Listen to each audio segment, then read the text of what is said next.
আল্লাহ হাবিব সাল্লাল্লাহু আলাইহি সাল্লাম সুনানে তিরমিজির বর্ণনায় পরিষ্কার ভাষায় বলেন, হাদিস নাম্বার 2641, ستفترق أمتي 73 فرقة كلهم في النار إلا واحدة قيل ما هي يا رسول الله قال ما أنا عليه وأصحابي سبحان الله পড়ে আল্লাহর হাবিব মুহাম্মদ সাল্লাল্লাহু আলাইহি সাল্লাম বলেন, আমার উম্মতেরা শোনো, আমার উম্মতের দল হবে 73 গ্রুপ, 73টা দল। কুল্লুহুম ফিন্নার, all group will go in hell, সকল দল জাহান্নামে যাবে, ইল্লা ওয়াহিদা, তবে only one group will go in haven,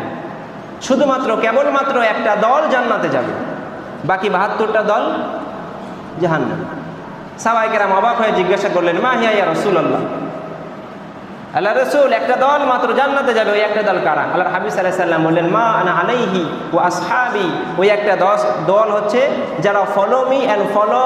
মাই কম্পানিয়ান, যারা আমি রাসূল এবং আমার সাহাবায়ে কেরামকে ফলো করবে, অনুসরণ করবে, তারা হচ্ছে জান্নাতি দল।